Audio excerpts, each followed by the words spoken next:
मनात कपट भरलं, ज्याच्या नजरेमध्ये अंधकार भरला, तो संत ओळखू शकत नाही. कळतंय का? आपल्याकडे महाराज लोक दिसले की आता पद्धत निघाली महाराज लोकांच्या पाया पडायची. ते उजव्या हाताने पडत नाही, डाव्या हाताने पडत आहे असं. आणि पुन्हा खिसा दाबून धरतोय. पडतं का काय? पडू दे की. आम्ही काय कुणाचे खातो तो देव आम्हाला देतो. तुझ्या खिशातलं पडलं, आमच्या नशिबात असलं तर पडू दे. अरे येड्या, डाव्या हाताने पाय पडू नये. जेवताना सुद्धा ताटाच्या समोर डावा हात आला की तो निषिद्ध मानला जातो. आमच्याकडे प्रमाण आहे, मस्तक हे पायावरी या वार करी संतांच्या. मस्तक ठेव. पण संतत्व हृदयातच नसेल तर ते प्रगट कसं? संतांचा महिमा संत जाणतात, हंसाचा महिमा हंस जाणतात.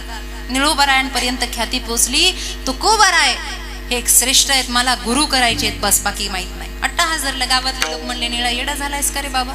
झालं म्हणले, नशिबातून गेला, आता बघू पुढच्या जन्मामध्ये. या जन्माचं पुण्य असेल तर पुढच्या जन्मात काही चांगलं. म्हणले का? अहो म्हणे महाराज वैकुंठाला गेले. असं कसं काय होईल? म्हणले मला अनुग्रह दिल्याशिवाय महाराज जाऊ शकत नाही, मला माहिती नाही म्हणले. अट्टाहास केला. गुरुनं एकपट अनुष्ठान केलं. अभंगाच्या वह्या काढण्यासाठी इंद्रायणी मातेच्या समोर गुरुनं एकपट अनुष्ठान केलं, पण दुप्पट अनुष्ठान निळोबारायांचं झालं. आणि अनुष्ठान मांडून बसले. बस काही माहिती नाही. आणि एकच ध्यास धरला महाराज, तुकाराम तुकाराम तुकाराम. नाही तुम्हाला देव आवडत ना तर निदान माऊली तरी म्हणत जा, तुकाराम तरी म्हणत जा. कारण महाराजांचंच म्हणणं आहे, पुण्यवंत व्हावे घेता सज्जनांची नावे, नेघे माझी वाचा तुटी महालाभ भोगाचा. मनातली आडी काढून टाका, कपट काढून टाका. रोज दिवसभरात तुकाराम तुकाराम तुकाराम एवढं जरी झालं ना तर यमाचा बापही यम देव न्यायला येणार नाही महाराज. यमदूताचं सोडून द्या. नाम घेता कापे यम. एवढी मोठी सेवा आहे. भजन सुरू झालं. भजन कंठापर्यंत अवरुद्ध झाला प्राण. ज्या वेळेला खरा साधक साधनेला बसतो तेव्हा संकट देवाला पडतं, कोडं देवाला पडतं. आणि तुम्हाला काय वाटतं, भजन कीर्तन सुरू झाल्यानंतर वरचे देव हे 33 कोटी आहेत ना, यांच्या एवढा आगाऊ कोणी नाही. खाली कमी राजकारण असून एवढं वर आहे. कोणी भजनाला बसलं की त्याच्यामध्ये विघ्न कसं आणायचं या देवता इंद्र चंद्र सुरेश दिनेश महेश गणेश गण गंधर्व हे विघ्न करत असतात. तेव्हा निळोबारायांवरही खूप विघ्न आलं. पाऊस पडला असेल, ऊन लागलं असेल, गरमी वाढली असेल, थंडी वाढली असेल, काय काय झालं असेल. तुम्हाला जर हे खरं वाटत नसेल ना तर आजचं कीर्तन झाल्यावर आजपासून संकल्प करा, 6 महिने हरिपाठ घेतल्याशिवाय पाण्याचा घोट पिणार नाही. बघा सुरुवातीचे 10-12 दिवस तापच येईल, सर्दीच होईल, घरातलं कोणीतरी मरण नाही तर कोणीतरी जन्माला येईल. हरिपाठ बंद पडण्यासाठी ते नटखट एवढा प्रयत्न करतात. पण देह जावो अथवा राहो, पांडुरंगी दृढ भाव. कुणी जन्माला येवो किंवा मरो, आमचा निष्ठावंत भाव आम्ही सोडणार नाही. त्याचं नाव वारकरी विठ्ठल विठ्ठल.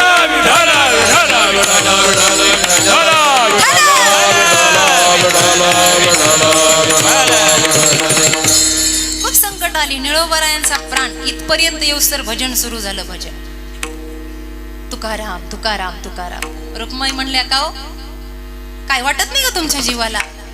आई माय जेवढी बापाला खडसवते तेवढं कोणी खडसवू शकत नाही. आपली माय. बायको जेवढं खडसवते ना, बायको. तुमचं कसं आहे?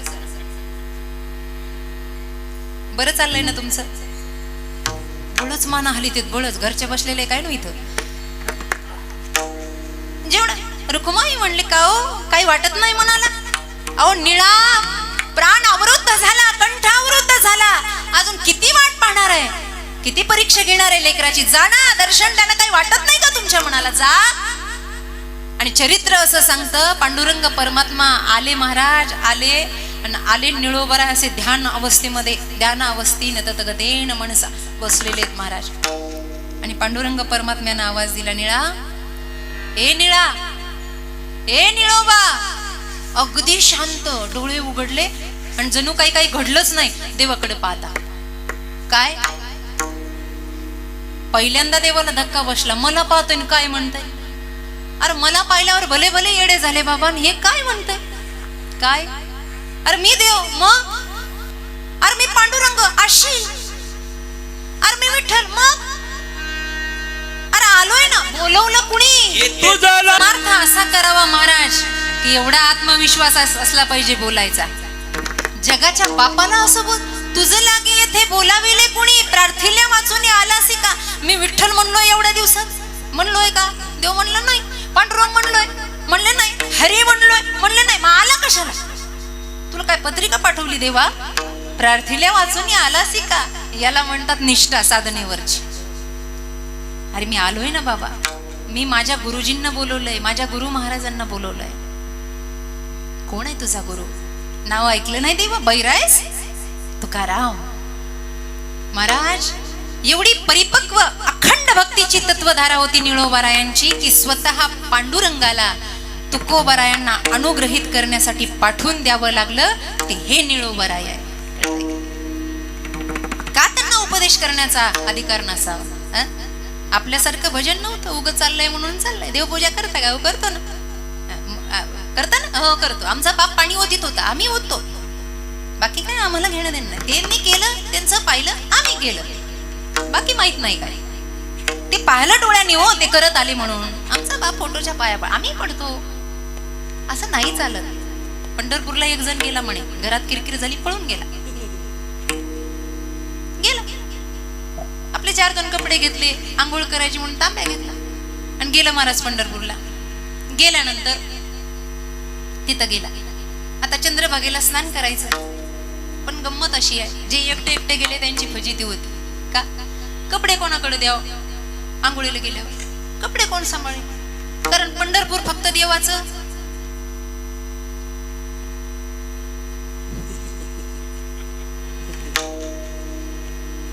कसं काय विश्वास ठेव? कुणावर का कुणाजवळ कपडे द्यावे? आणि ते पळून गेलं म्हणजे नाही, तिथं जीव अडकायची सवय लागली आपल्याला. घरी ढेकभर कपडे, पण पंढरपूरला गेल्यावर कपड्याचा मोह. काखेत दाबून धरावं, किती वेळ आंघोळीला जायचंय, काय करायचं महाराज? मग एक युक्ती सुचली. रिकाम्या वेळात नाही ते युक्त्या माणसाला कशा सुचतात कुणास ठाऊक. खड्ड खांदलं, खड्ड, आणि त्याच्यात कपडे टाकले. खड्ड खांदलं, कपडे टाकले आणि जमीन भुई सपाट केली. मागचे दिंडीकरी काही येणार होते, ते पाहत होते याचा पराक्रम काय चाललंय म्हणून. जमीन अशी साफ केली आणि पुढे 4 पावलं गेल्या आणि पुन्हा मागं वळून पाहिलं. म्हणलं कुठं असेल, कुठं ठेवले लक्षात नाही आलं. मग दगड ठेव. बरं इथं 1000 दगड पडलेले, माझा दगड कोणचा? मग त्याच्यापेक्षा हातातला तांब्या ठेवलेला बरा. पण तांब्या तरी असा कसा ठेवा? तांब्या नेला म्हणजे लय हुशार. तांब्या पालथा घातला आणि त्याच्या भोवती अशी माती सारली, महादेवाच्या पिंडीसारखा आकार दिला. ती दिसायला लागली महादेवाची पिंड. आता लांबून येईनी पराक्रम पाहिलेला होता आणि हे गेले येडा आंघोळीला. मागचे 1,500 आले दिंडीवाले आणि ते म्हणले हे काय तरी करत होतं. म्हणजे इथे आंघोळ करायच्या आधी महादेवाची पिंड करायची प्रथा आहे. प्रत्येकाने आपापला तांब्यान ग्लास काढला, असा पालथा घातला आणि महादेवाची केली पिंड. आंघोळून आल्यावर सापडे असतील का कपडे? जे पुढच्यानं केलं ते मागच्यानं करायचं. अरे केलं म्हणून करू नका, अंतरंगात प्रेम आहे म्हणून करा, तर जीवन सफल. अंतरंगात प्रेम असावं, त्याच्याबद्दल भाव असावा.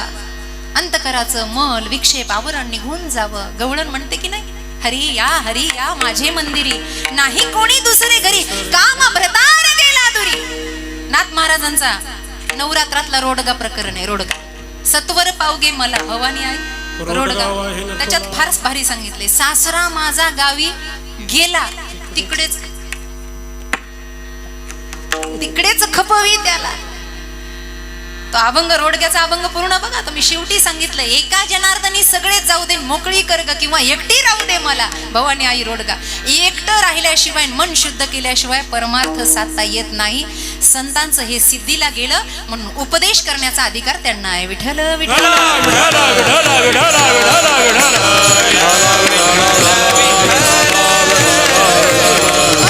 4 प्रकार सांगितले आहेत. संत हा कर्मप्रधान असला पाहिजे, संत हा संयमी असला पाहिजे, संत हा सद्विचार करणारा असला पाहिजे आणि संत हा भावुक असला पाहिजे, तर तो उपदेश करू शकतो. कळतंय का? काही ना काहीतरी कर्म करावं. आपलं कर्म काही चालू असेल, संतांचं एकच कर्म आहे, दिवस रात्र टाळ हातामध्ये आहे आणि भजन करायचंय. दिन रजनी हाची धंदा, गोविंदाचे पवाडे. रात्रंदिवस एक करायचा. तुकोबांकडे टाळ नव्हते, व्यवस्था नव्हती, दगडाचे टाळ घेतले महाराज. चिखली टाळगावचं प्रमाण आहे आपल्या समोर. आणि दगडाच्या टाळात सुद्धा एवढा आनंद होता. मौन का धरिले तुम्ही, सांगा पांडुरंग. व्यवस्था आहे. आता किती अनुकूल व्यवस्था आहे. भजन करायला बसलं, वारकरी घराण्यातली सुनबाई आणली तर गरम गरम चहा देते. भाकरी करून देते, नाश्ता पाणी करून देते. मामांजी भजन करताय, अनुकूलता किती वाढली. एक दोन अभंग पाठ असले, आपल्या पायात वाना असल्या तरी लोक डोकं ठेवतात. महाराज राहू द्या म्हणतात, पाया पडू द्या. किती अनुकूलता आहे. टाळ नीट नव्हते वाजायला, दगडाचे टाळ केले तुकोबरायांनी, भजन सिद्ध केलं. भजन सिद्ध केलं. काही नव्हतं. काय लोक मानत होती का? ए तुक्या तुक्या तुक्या म्हणून चिडवायचे महाराज. कर्मप्रधान. पण आपलं भजन, आपला कर्म, आपला सिद्धांत महाराजांनी नाही सोडला. येऊ दे तिकडे. लोकांना काय, लोक नावं ठेवत असतात.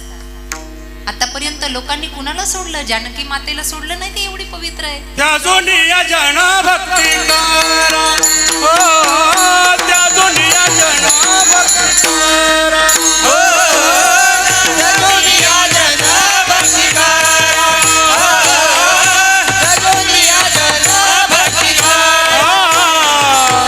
तुका म्हणे आता ऐका वचन, तुका म्हणे आता ऐका वचन, त्या दुनिया जन भक्ती करा, ओ त्या दुनिया जन भक्ती करा. तुका म्हणे आता ऐका वचन, तुका म्हणे आता ऐका वचन, त्या दुनिया जन भक्ती करा, त्या दुनिया जन भक्ती करा. तुका म्हणे जन केले प्रकाराचे 3, राजस, सत्व, तामस. हे नाव ठेवायलाच असतेत महाराज. ठेवू द्या. अतिशय प्रतिकूल अवस्थेत तुकोबांचा परमार्थ झाला. कळतंय का? आणि इथं आता अनुकूल अवस्थेत सप्त्यात नाव नाही घेतलं तर महिनाभर फुगून बसतंय. एवढंच नाही, काही काही गावचे सप्ते बंद पडलेत. राग येऊ द्या आला तर मला फरक नाही पडत. कधी कधी जर कीर्तनाला गेलं एखाद्या दिवशी, जर आम्ही म्हणलो ना का गावचा सप्ताह नाही का यंदा, चुलीत गेला म्हणे तुमचा सप्ताह, बोला का याचं नाव नाही घेतलं म्हणून. अरे असं आहे. एवढी अनुकूलता असून आपल्याला नीट भजन करता येत नाही. त्यांनी प्रतिकूलतेत कसा परमार्थ साधला असेल. म्हणून संत हे कर्म सोडलं नाही, संतांनी भजन सोडलं नाही. दुसरा सिद्धांत, संतांकडे संयम आहे. संयमाशिवाय संतांचं जीवन नाही. एका दिवशीचा उपवास असू द्या आपल्याला, एकादशीचा उपवास, एखादा दिवस उपवास आणि बाकीच्या याला उपवास नाही. आणि अशी भूक लागलेली लवकर किलोभर तर खिचडी खातेत काही काही लोक. काय माझ्या बापाची खातेत, पण खातेत. आणि मग जेवणाऱ्याने त्यांना सहज विचारावं, या ना जेवायला, अक्कल आहे का, अक्कल आहे. वारकरी येत आम्ही, म्हणजे एवढं तापतं की त्याला एक दिवसाचा उपवास सुद्धा सहन होत नाही. तुटला ना संयम. संत संयमी आहे. जर देव संयमी आहे तर संत संयम. एक प्रमाण सांगते तुम्हाला, तुलसीदासांच्या रामायणातलं. हे प्रमाण अध्यात्म रामायणात आलं, भावार्थ रामायणामध्ये आलं. जुन्या जाणत्या मंडळींना माहित असेल. ज्या वेळेला रावणाने हरण केलं जानकी मातेचं, संयम, हरण झालं. हरण, हरण झाल्यानंतर जटायू पक्षी आला. मग त्याचे ते पंख कापले रावणानं. जटायू धारा तिथे कोसळला. माई जानकी या विमानामध्ये बसल्या आणि मी या रस्त्यानं गेले. हे भगवंताला प्रमाण देण्यासाठी. आता तो देवच होता, त्रिकाळ ज्ञानी होता, पण बाईचा स्वभाव, बाईचा स्त्री स्वभाव इथं जानकी मातेचा स्त्री स्वभाव आहे. बाहेर जर जायचं असेल तर आपलं महिला मंडळ लहान लेकराला, ए तुझ्या बापाला तर सांग बरं का त्याला मी इकडे गेले म्हणून. आता अख्खं गाव हुडकीत बसून कुठं गेली, कुठं गेली, कुठं गेली. स्त्री स्वभाव प्रगटला.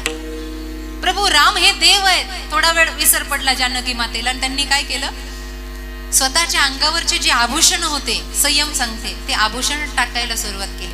आता काही काही लोक म्हणतात, महाराज ते तर वनवासाला गेलते, मग आभूषण कुठून आले. लक्षात ठेवा, वनवास हा रामचंद्रांना होता, जानकी मातेला नाही. 14 वर्षाचा वनवास प्रभू रामचंद्रांनी स्वीकारला होता. पण पतिव्रता धर्म म्हणून वैराग्याचे कपडे धारण केलते, पण सौभाग्याचं मंगळसूत्र वगैरे सगळे आभूषण होते. 16 अलंकार विभूषित होत्या जानकी माता. आणि म्हणून त्या विमानातून जाताना मी या रस्त्यानं चालले, भगवंताला कळावं म्हणून माथ्याची बिंदी टाकली, कुठे नाकातली ती मोरणी नचणी टाकली, कुठे गळ्यातला तो हार टाकला, कुठे कमरातला तो मेखला टाकला, कुठे पायातलं पैंजण टाकलं, कुठे जोडवे, अशी आभूषणं टाकत टाकत त्या गेल्या. गंमत अशी झाली, त्या मायावी मारीच्याला मारल्यानंतर हे पंचवटीत आले, शोक सुरू झाला. संयम सांगते. आणि हे सगळं करत करत हे प्रवासाला निघाले, सीता शोधासाठी निघाले. निघाल्यानंतर बरोबर काही वेळानं जानकी मातेच्या माथ्यावरची बिंदी प्रभू रामचंद्रांना दिसली. आणि बिंदी दिसल्यानंतर भगवंतांना ती उचलली आणि भैया लक्ष्मणाला विचारलं, लक्ष्मणा ही तुझ्या वहिनीचीच का रे? तो म्हणला, दादा मला नाही माहिती. ठीक आहे. अर्धा किलोमीटर आजच्या अनुमानानुसार थोडस निमिष, थोडीशी पावलं पुढे गेले. कंगण दिसले सोन्याचे. लक्ष्मणा तुझ्या आईचेच, तुझ्या वहिनीचंच का रे? कारण लक्ष्मण मोठ्या भाऊजाईला आई समान मानत होते. दादा माहित नाही. आणखी पुढे गेल्यावर कमराचा कंबरपट्टा गळून पडलेला होता, टाकलेला होता. तो घेतला. लक्ष्मणा हे तरी ठाऊक आहे का रे? नाही दादा मला काहीच माहिती नाही, हे मी नाही ओळखत. आणि पुढे गेल्यानंतर पायातले पैंजण होते. प्रभू रामचंद्रांनी ते हातात घेतले आणि विचारलं, लक्ष्मणा हे तरी ओळखतोस का? लक्ष्मण म्हणला, दादा हे माझ्या आईचेच पैंजण आहेत. लक्ष्मणा पायातलं ओळखलं, गळ्यातलं नाही. दादा जेव्हापासून विवाह करून आई घरात आल्या अजून तोंड पाहिलं नाही. हा संयम आहे महाराज संतांचा. अजून तोंड, फक्त चरणाची सेवा. आमचं लक्ष फक्त चरणाकडे, तोंडाकडे नंतर. हे संतांचा संयम आहे. हे संत संयमी. म्हणून तर आता कोठे धावे म्हण तुझे चरण देखलिया. त्या चरणांना पाहून, चरण का? आपल्या पायाला पाय म्हणतात, देवाच्या पायाला चरण का म्हणतात? त्याचं आचरण चांगलं आहे म्हणून त्याचे पाय चरण आहेत. विठ्ठल विठ्ठल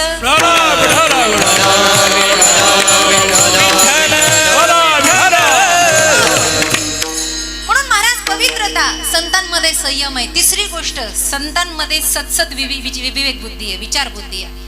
संतांच्या जीवनातलं अज्ञान निघून गेलं, संतांना ज्ञान झालं. आणि संतांना ज्ञान झालं म्हणून संत परिपक्व झाले. कळतंय का?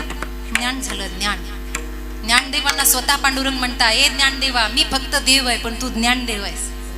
कळतंय का? तू ज्ञानदेव आहे. ज्ञान हे परिपक्व झालं. का झालं? विचारांनी झालं. विचार हे अज्ञान घालवतं, विचार हे ज्ञान वाढवतं.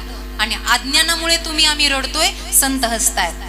अज्ञानामुळे तुम्ही आम्ही होरपळत बसतोय आणि संत प्रार्थना करतात. नाही केली का माऊलीने प्रार्थना आपल्या सगळ्यांना सुखी करायची?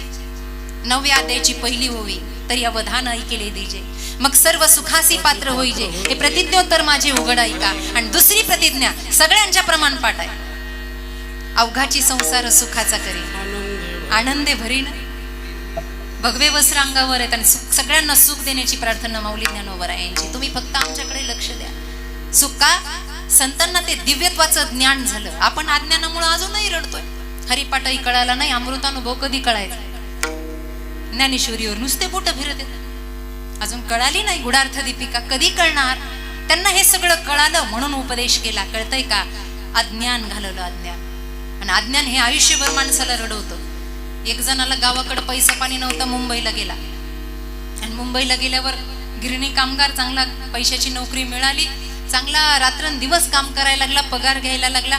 दिवाळीचा सण जवळ आला आणि तो म्हणला, साहेब 4-5 दिवसाची सुट्टी द्या ना. सर म्हणले, आमच्याकडे दिवाळी सोडून सगळ्या सणांना इथे सगळ्यांना काम असतं, तुला एकट्याला दिली, तू रडायला लागला, बाकीच्यांना द्यावी लागली, गिरणी बंद पडेल, जमणार नाही. तो हुशार होता.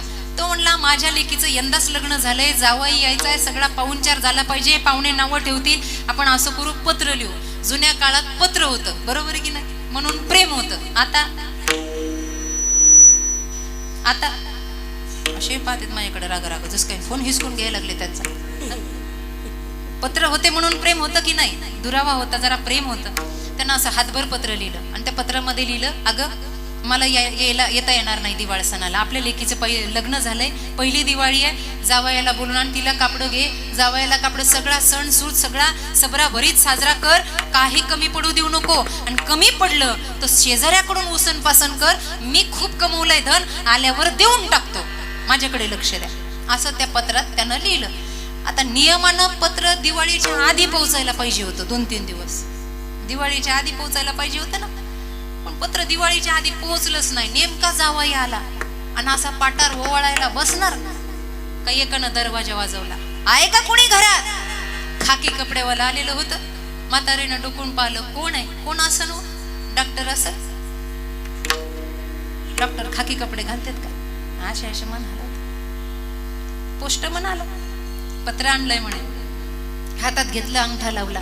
पत्र घेतलं आणि ते पत्र घेऊन जावयाकडे आले. म्हणजे पाहुणं बघा बरं, जावयानं पत्र हातामध्ये घेतलं. अज्ञान ही माणसाला रडवतं. पत्र सुलटं पाहिलं आणि उलटं पाहिलं. सगळं खालीवर मागून पुढून सगळं पत्र पाहिलं आणि जसं पत्र पाहून झालं तर जसा यानं कंठ मोकळा केला आणि मोठ्या मोठ्यानं रडायला लागलं. म्हातारी म्हणली, आमचं धनी पंढर ह्या मुंबईला आहे, पत्र तिकडूनच आलंय आणि हे रडायला लागलं. जावयाला रडताना पाहून सासूबाई रडायला लागली. आता आई रडते, जावई रडतोय, आपला नवरा रडतोय, आई रडते म्हणून लेकीच्या डोळ्यात पाणी थांबणं ती मोठ्या मोठ्यानं रडायला लागली. हे तिघ जण रडताय म्हणून डोक्यावर पाण्याचा हंडा होता सुनाच्या. तिनं हंडा खाली ठेवला आणि बसलेल्या सुनाने नीट ऐका, सासूला रडताना पाहिलं की तुम्ही लगेच बोंबलायला सुरुवात करायची. नंतर 8 दिवसानं विचारायचं काय झालं म्हणून, नाही तर करता निघत असतो वर लगेच रडायला सुरुवात. सून हुशार होती, चांगल्या घरात, तिनं लगेच आरडाओरडा करायला सुरुवात केली. जसं महाराज महिला मंडळांचा आवाज सुरू झाला, आमचं महिला मंडळ गाणं स्वरात, खाणं स्वरात, रडणं स्वरात सुरू केलं. सगळी गल्ली जमा झाली. हे लोक जमले घराभोवती. बघता बघता अर्ध गाव जमा झालं. हा जसा पाहुणा आलता तसाच एक पाहुणा गावात आला होता. त्यानं विचार केला, एवढी गर्दी दिसतीये आणि सगळीकडे आरडा ओरडा दिसतोय, म्हणजे कुणीतरी आपल्या डोक्यात हेच येणार आहे. गेल. त्यानं मागच्या माणसाला विचारलं, म्हणले रावसाहेब काय झालं, का रडता? म्हणलं मला माहित नाही, पुढचं रडतोय म्हणून माझ्या डोळ्यात पाणी आलं. पुढच्याला विचारलं तुम्ही का रडताय? म्हणलं आमचा शेजारी रडतोय म्हणून मी रडतोय. मग शेजाऱ्याला विचारलं तुम्ही का रडता? म्हणलं काकू रडती घरातली. त्यानं सुनबाईला पाहिलं आणि विचारलं वहिनी तुम्ही का रडताय? म्हणे आत्याही वळतायत.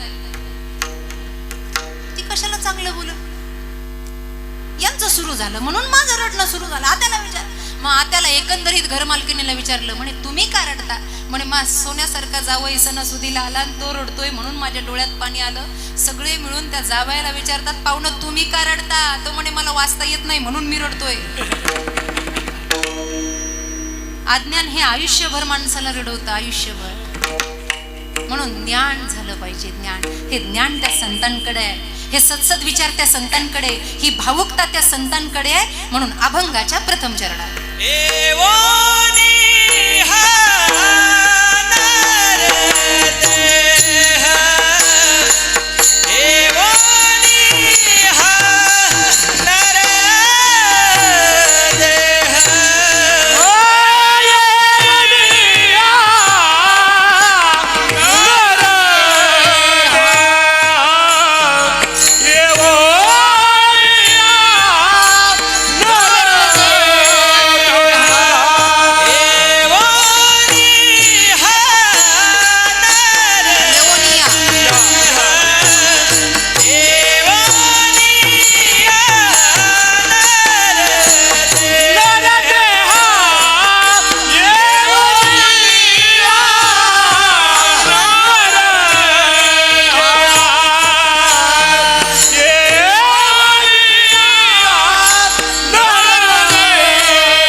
त्यांनी जनसामान्यांना, आपल्या सर्वांना, अरे जन्माला आलात ना, येवोनिया नरदेहा काही स्वहित ते पहा.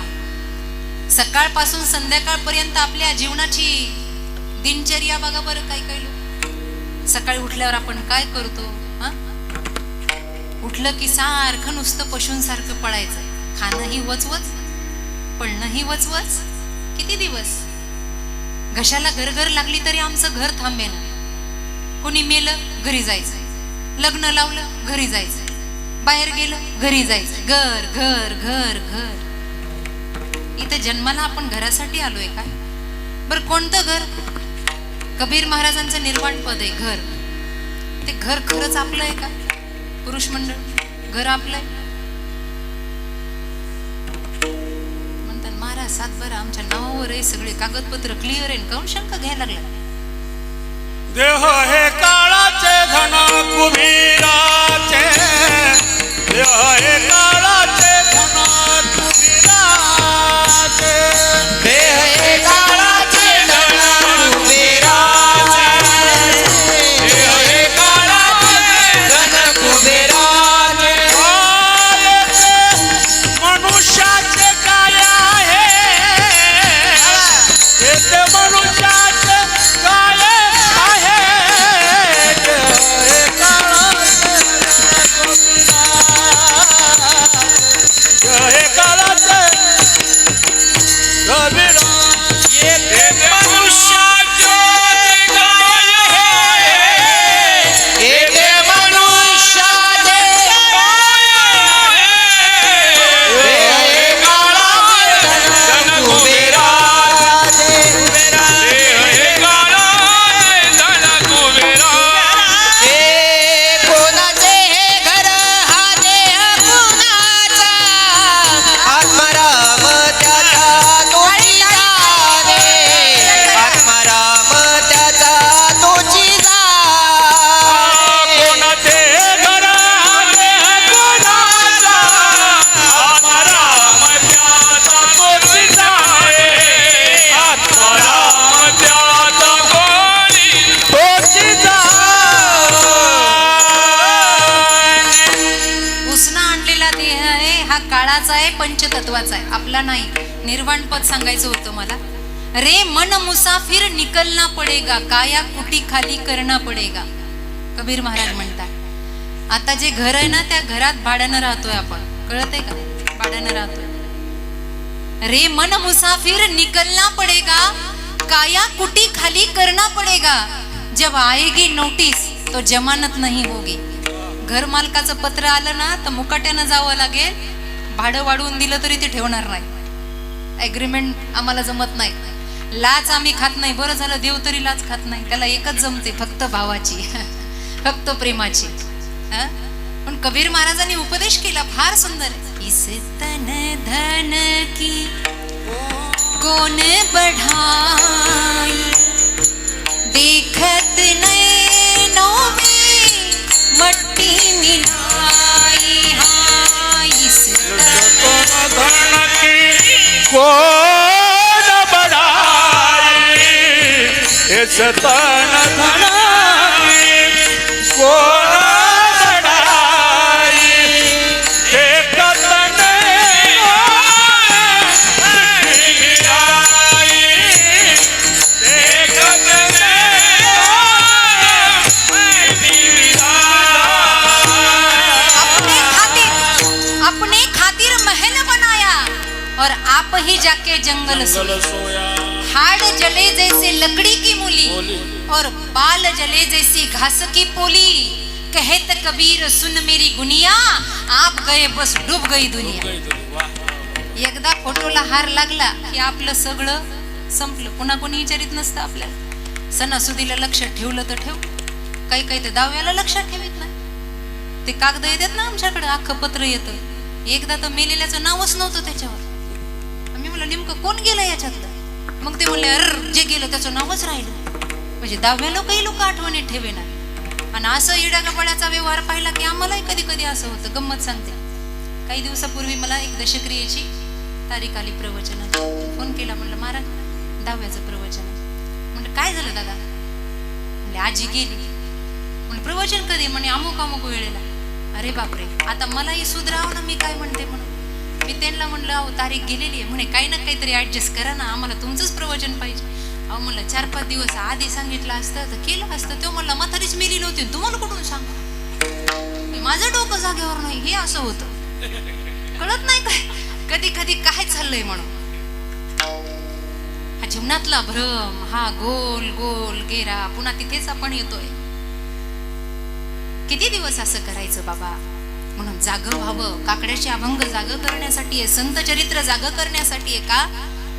अरे आता स्मरण करा पंढरीनाथा, भावे चरणी ठेवा माता,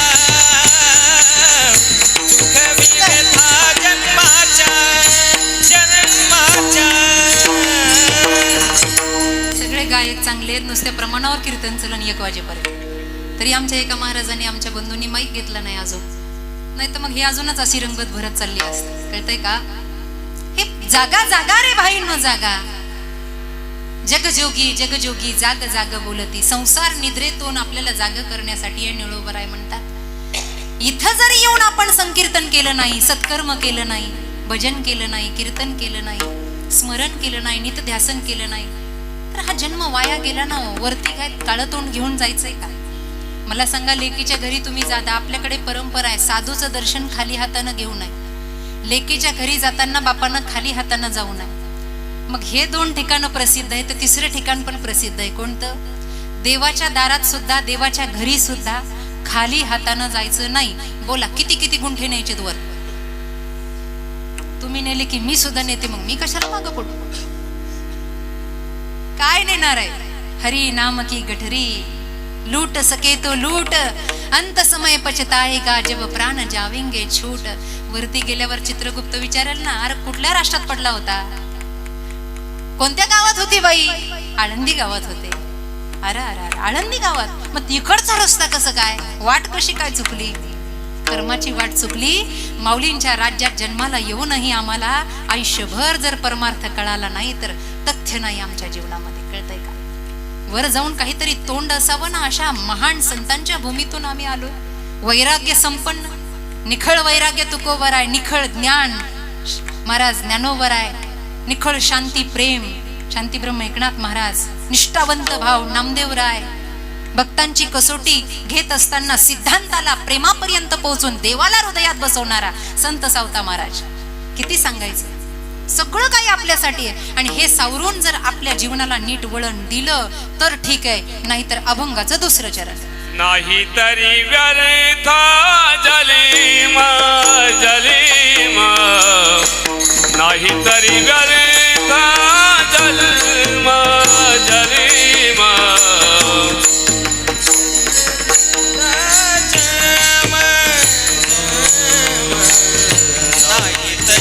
व्यर्था जन्म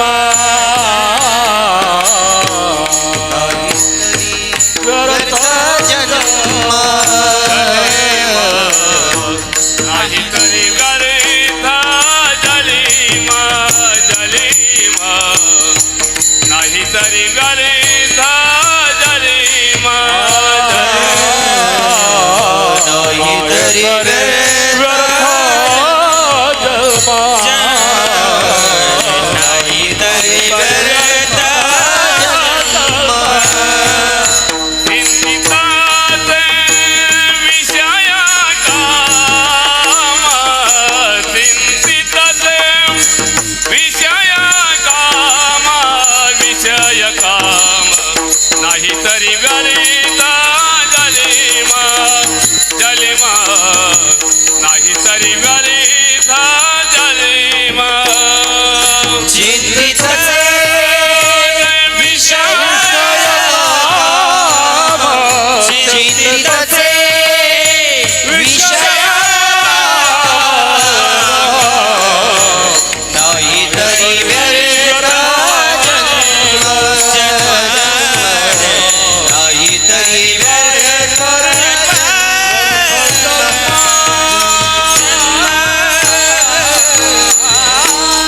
जीवन जगताना हा विचार आला पाहिजे, काही हो पण जीवन व्यर्थ गेलं नाही पाहिजे.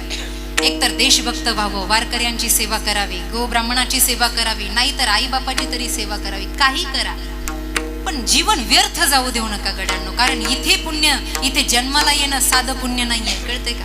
काही काही लोक तिकडे जातात फिरायला देशात, अमेरिका लंडन बिंडन तिकडे जातात. मग ते म्हणतात आम्ही फिरून आलो. अरे येड्यांनो, पाप असतं तर तिकडच जाऊन पडलो असतो. काहीतरी पुण्य आहे म्हणून इथे आलो. पवित्र ते कुळ पावन तो देश जेथे हरीचे दास जन्म. आपण हरिदास आहोत, अनंत जन्माचं पुण्य कमवलंय म्हणून इथे आलो. मग इथे आल्यानंतर व्यर्थ का जन्म घालवायचा? महाराजांचे किती अभंग आहे.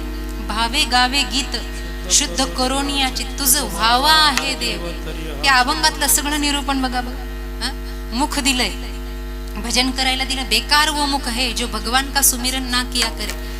बसल्या बसल्या विचार करा, दिवसभरात आपला टाइम किती व्यर्थ चाललाय बडबडीमध्ये. म्हणून एक अभंग आहे, व्यर्थ गलबला करू नका. किंवा एक काल्याचा अभंग आहे, हळूहळू चाला कुणी कुणाशी न. आजी देतो पोट भरी पुरे मनाला. तिथेच पोटभर भेटतं जिथं गप्प बसून परमार्थ चालू. बडबड करायची नाही. एक बाई रेल्वे स्टेशनला गेली, कडेवर लेकरू होतं आणि ते माहिती देणारा मास्तर असतो ना तिथं, त्याला विचारलं का म्हणे प्लॅटफॉर्मवर ही लाल रंगाची गाडी कोणत्या गावाला जाणार आहे?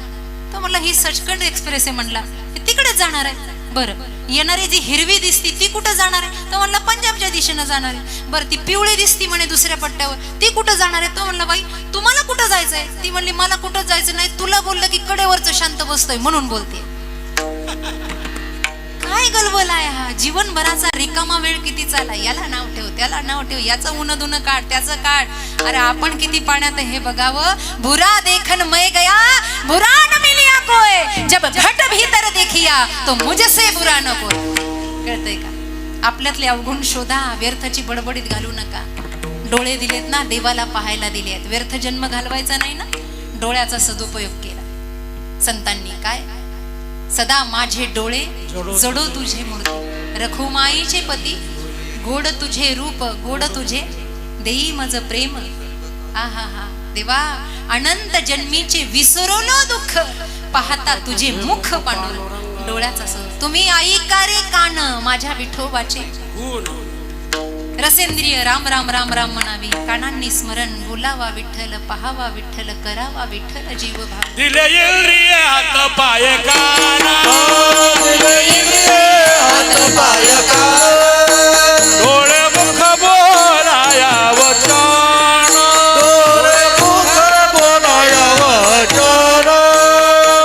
जेणे तू जोडसी नारायण,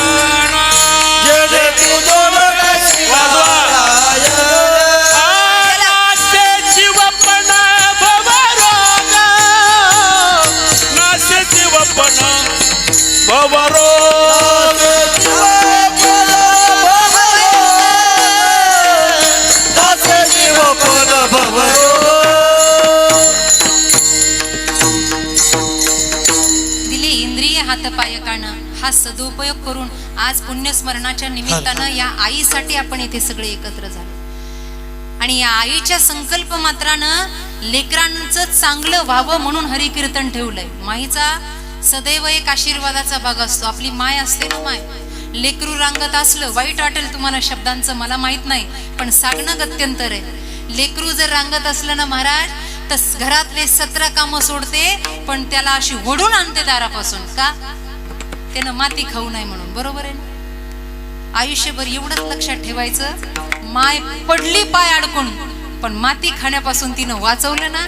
आयुष्याचं काही हो, पण जीवनाची माती नाही झाली पाहिजे, एवढं आईचं लक्षात ठेवायचं. मला आज पार्वतीबाई गेल्या आहेत आणि त्यांच्या पुण्यस्मरणानं आज उपदेशपर प्रकरणावर चिंतन चालू आहे. तर त्या चिंतनातला थोडा तरी भाग मनाच्या कुपीमध्ये घेऊन जायचा. सांगण्यासारखं भरपूर आहे, पण मनाच्या कुपीत तो प्रसाद घेऊन जायचा. आपण श्रद्धांजली अर्पण करतो, पण अशा कितीतरी भावपूर्ण शाब्दिक श्रद्धांजली अर्पण केल्या, आपल्या वडिलोपार्जित त्या लोकांचा उद्धार होत नसतो. उद्धार त्या वेळेला होतो ज्या वेळेला खरं पिंडदान होतं. अन्नाचं पिंड ब्राह्मण काका करतात, पण आई बापाच्या रक्तामासापासून बनलेला हा 3.5 हाताचा देह ज्या दिवशी माऊलींसारख्या संतांच्या समाधीवर लोळतो ना, त्या दिवशी खरं आई बापाचं पिंडदान होतं. खरं उद्धार होतं त्यांचा. बाकी काही करायची गरज राहत नाही, काही नाही. म्हणून वर्षभरामध्ये बारणे परिवारांनी खूप काही सोसलंय, आईला आठवलंय. पण हे आठवता आठवता आपली माय वारकरी घराण्यातली होती. आपले पिताश्री गावातला काकडा चालू करतात.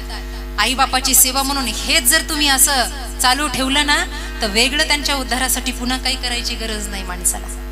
इथं येऊन व्यर्थता करायची नाही.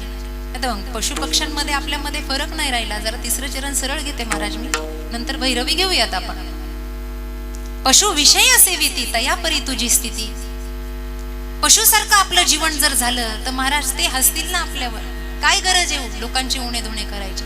कधी कधी पशु शहाण्यासारखं, पंचतंत्रातलं उदाहरण आहे, पंचतंत्रातलं पशु कधी कधी हुशारसारखं वागता. म्हणे एक सिंह घाणीत लोळून आला, एक सिंह घाणीत लोळून आला, आणि घाणीत लोळून आल्यानंतर त्यानं एका सशाला, आता ससा थांबतच नाही पण थांबला, दृष्टांतातला थांबतो. दृष्टांतात काही होत. त्यानं त्या सशाला विचारलं, म्हणे सशा माझ्या अंगाचा वास येतो का रे? ससा म्हणला हो ना साहेब. म्हणला तुमच्या अंगाचा वासच यायला लागला. सशाला जसं घेतलं तसंच गचकन तोंडात घातलं, खाऊन टाकलं महाराष्ट्र.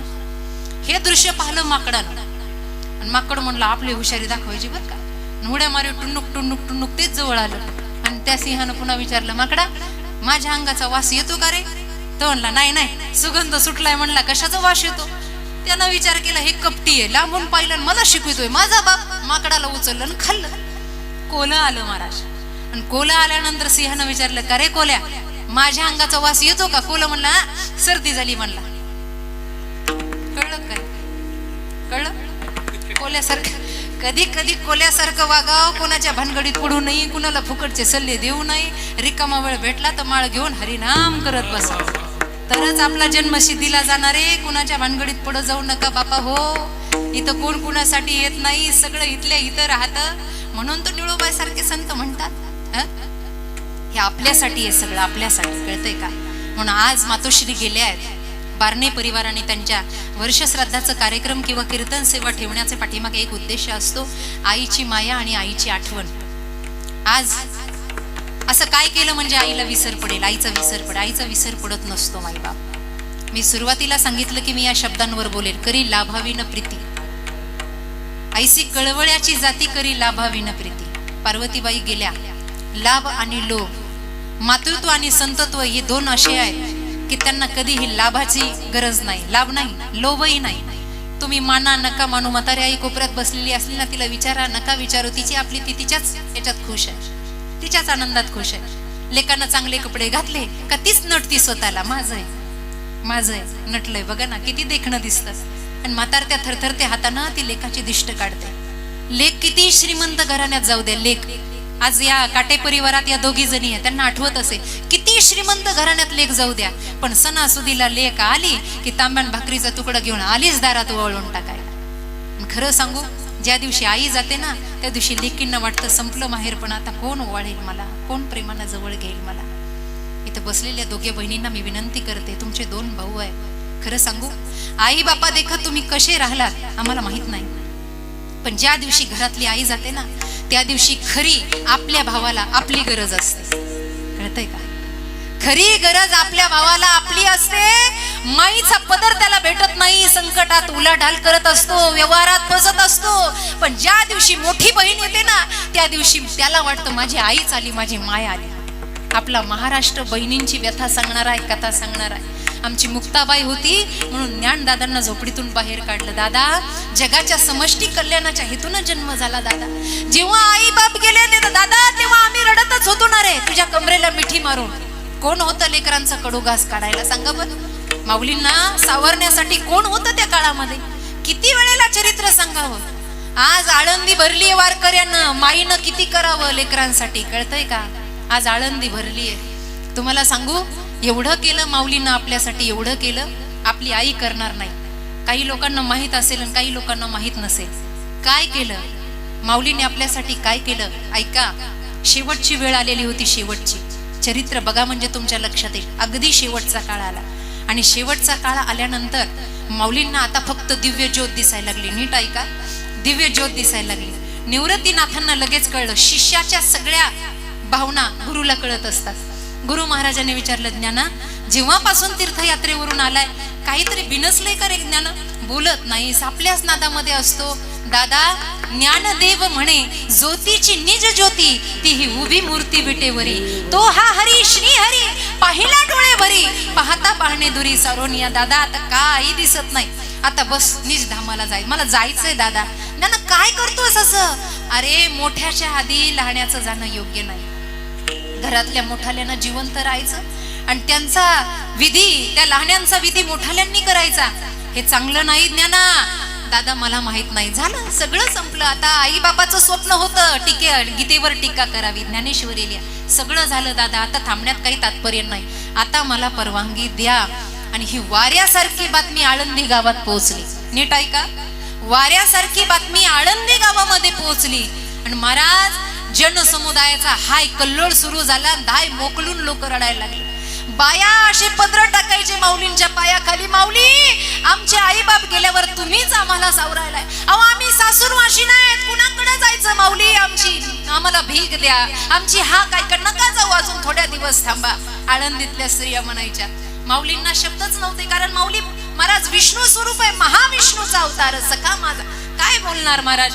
सगळ्या गावाला कसं सावरावं. गंमत अशी झाली, हरी आला, पांडुरंग परमात्मा आले. शेवटचा काळ आहे हा. पांडुरंग परमात्मा आले, समाधीची सगळी व्यवस्था झाली. आणि महाराज एकीकडे गुरु आणि एकीकडे देव.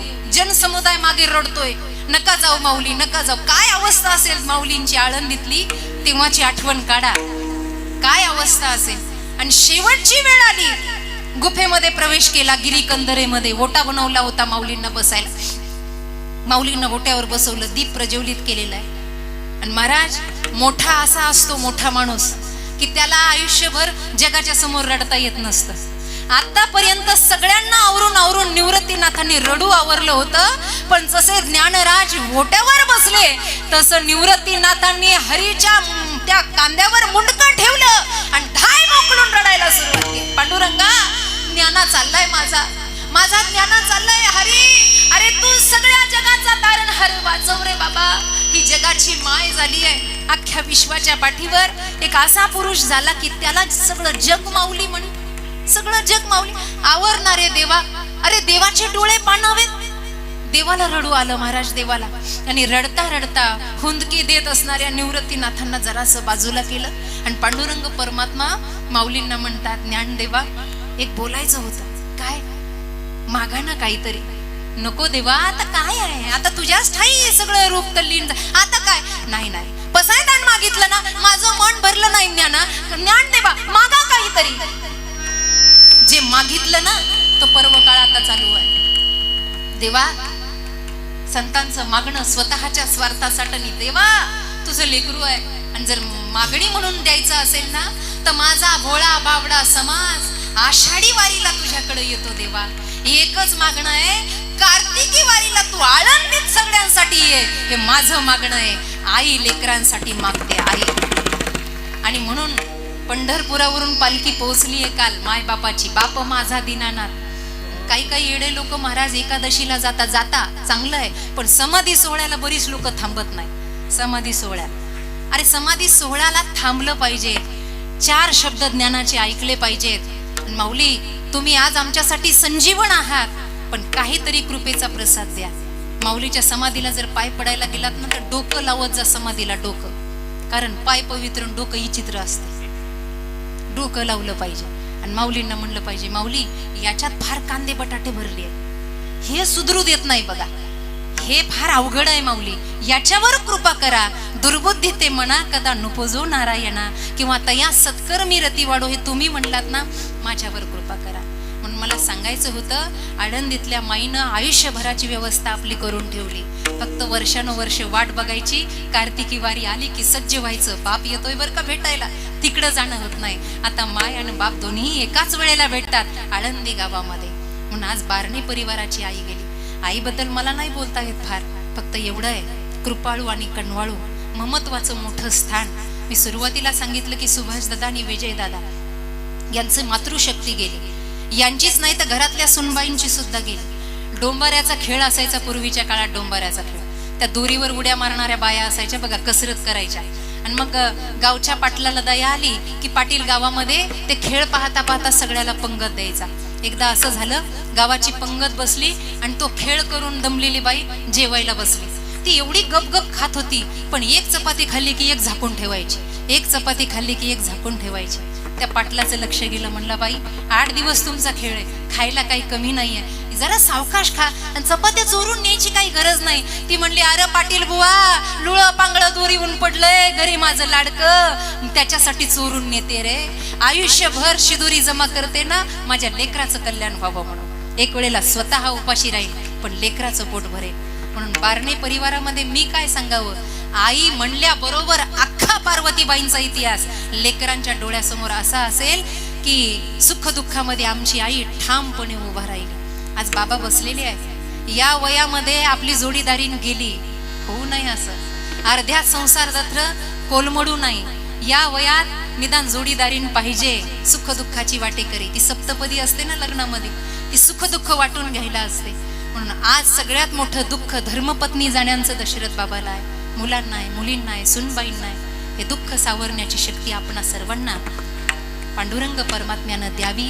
माऊलींनी आपला मायेचा पदर आपल्या सर्वांच्या डोक्यावर टाकावा आणि हा करता करता परमार्थाचा संकल्प सिद्धीला जावा आणि संत वचनावर तुमचं आयुष्य घडावं.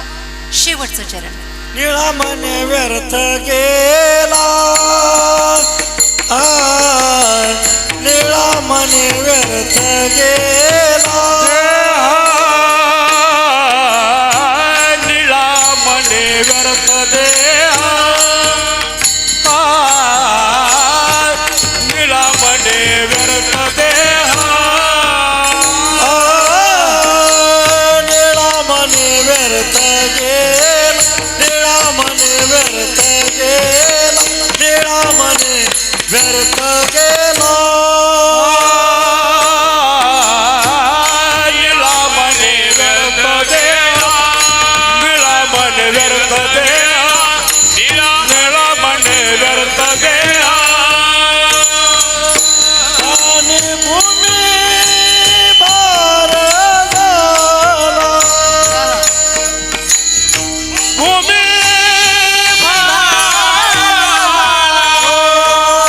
प्राणी भूमी भार झाला, प्राणी भूमी तरी व्यर्थ जन्मा, नाही तरी व्यर्थ जन्मा, नाही तर व्यर्थ जन्मा, नाही तर व्यर्थ जन्मा.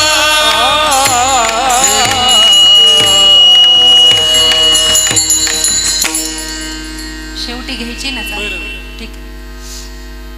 निळा मने व्यर्थ गेला, प्राणी भूमी भार झाला. या माईला, या पृथ्वीला आपण भार होऊ नये त्याच्यासाठी सतसत विवेक बुद्धीची सांगड लागावी. म्हणून संत संप्रदायाला जाणा. सर्वांनी एकदा वरती हात करा. संप्रदायाच्या दंडकाप्रमाणे एकदा आपण भजन करूया. सर्वांवर वरती हात करा. पुढच्यावर बसलेले सगळ्यांनीच करा. जोरात टाळी वाजली ना की जोरात विठ्ठल म्हणायचं. जरा सरळ करा ना. 5 मिनिटाची एक गोष्ट आहे तेवढी सांगते मग खाली करा. जोरात टाळी वाजून विठ्ठल म्हणलं की ज्याला पहिला आला त्याला दुसरं येत नाही.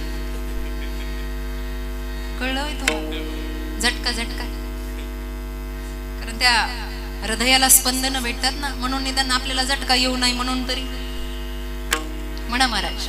विठोबार कुमारी, वार कुमार, विठोबार म्हणा म्हणा तोंडाने म्हणा. जगदोबार कुमार, विठोबार कुमार, विठोबार कुमार, जगदोबार कुमार, विठोबार कुमार, गोपाल कुमार, विठोबार कुमार, जगदोबार कुमार, विठोबार कुमार, जगदोबार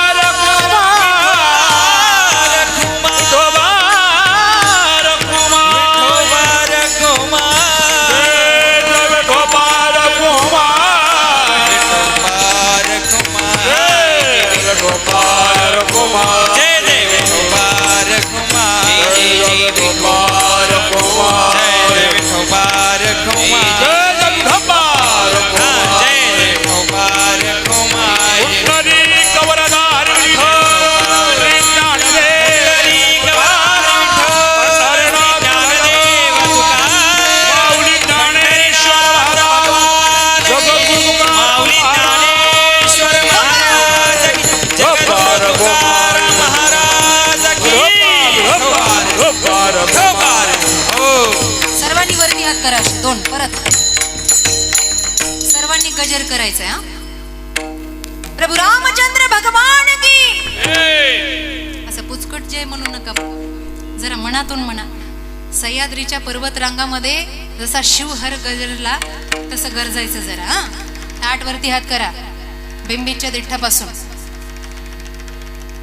प्रभू रामचंद्र भगवान की, शिवछत्रपती शिवाजी महाराज की, धर्मवीर संभाजी महाराज की, हर हर हर हर हर हर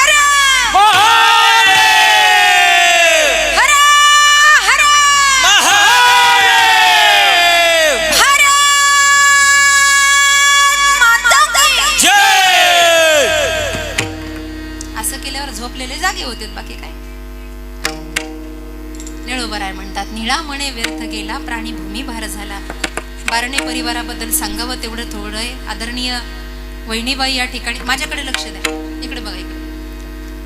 आदरणीय जयश्री वहिनी आल्यावर सांगत होत्या, अखंड हरिनाम सप्ताह, अनेक सामाजिक कार्य, अनेक धार्मिक कार्यामध्ये या दोन्हीही भावंडांचा, दोन्हीही भावजाई, नातवंड या सगळ्यांचा समुदाय एकत्र होऊन, आणि शिवाय माळकरी कुटुंब आहे, अशा कुटुंबामध्ये हरिकीर्तन झालं की बरं वाटतं.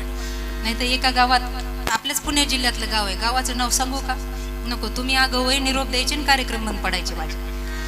आम्हाला काही माहिती नसतं, अचानक भेट होते आणि काय परिवाराबद्दल माहिती, पण आल्या आल्या घरामध्ये पाऊल ठेवल्या ठेवल्या निदान तेवढी तरी पवित्रता भासते की हे वारकऱ्यांचं निष्ठावंत कुटुंब आहे. आणि म्हणून काटे परिवारातल्या दोघी जणी, आपण सर्व सगळे सोयरे नातेवाईक, खरं तर माय गेल्यानंतर आपण सर्वांनी त्यांना आधार दिला, आणि असंच जीवनाच्या शेवटच्या श्वासापर्यंत पांडुरंग परमात्म्याची या दोन्हीही भावंडांकडून निष्ठेनं सेवा व्हावी, या भावजयांकडून, या वहिनीबाईंकडून सेवा व्हावी. आणि एक गोष्ट महत्वाची ती अशी की आई गेली, पण एक संधी देवानं आपल्यासाठी शिल्लक ठेवली आहे, अजून आपला बाप जिवंत आहे. महाराज फुलाच्या पाकळीप्रमाणे त्याचं जीवन करावं, अगदी हलगत हातावर जसा तळहाताचा फोड असतो ना, तसं बापाला जपावं. कारण का, निदान ही निष्ठेनं सेवा केली तरी सुद्धा आपली सद्गती आहे. म्हणून देवानं एक सेवा तुमच्यासाठी शिल्लक ठेवली आहे. आपल्या आईनंतर आपल्या पितेची निष्ठेनं सेवा करा, म्हणजे मातेला भावपूर्ण श्रद्धांजली अर्पण गल्यागत होईल. या ठिकाणी पंचक्रोशीतील सर्व गायक वादक मंडळी सर्वच आहेत, आता नावं घेत बसत नाही. सर्वांच्या दर्शनानं मी कृतार्थ झाले. आमचे बीडवरून एक महाराज या ठिकाणी उपस्थित आहे, त्यांची कन्या आहे आमच्या विनेकरी ताई. तरुण वयात मी पहिल्यांदा या बाईनं विना घेतलेला पाहिला, की एकदा जोरदार टाळ्या होऊ द्या त्यांच्यासाठी, चांगलं आहे हा. नाहीतर आम्हाला महाराज वयस्कर मंडळी असते विना घ्यायला, थरथर थरथर थरथर हात करतो. एका कीर्तनाला तर विठोबा रुक्माई झाली, मी पाय पडायला खाली वाकले, दणकन विना माझ्या डोक्यात, जागेवर जय विठ्ठल करावं लागलं. तरुण पिढी सुधारती आहे. बारणे परिवाराच्या निमित्तानं हा वसा आणि वारसा पुढे चालतोय.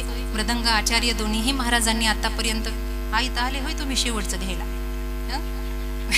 हे दोन्ही भावंड आपल्या सगळ्यांना खूप स्नेह धन्यवाद. सर्वे भवन्तु सुखिनः, सर्वे सन्तु निरामय, सर्वे भद्राणो पश्यन्ति, मा कश्चित् दुःखं माप्नुयात्. ज्ञानेश्वर माऊली, ज्ञानराज माऊली, ज्ञानेश्वर माऊली, ज्ञानेश्वर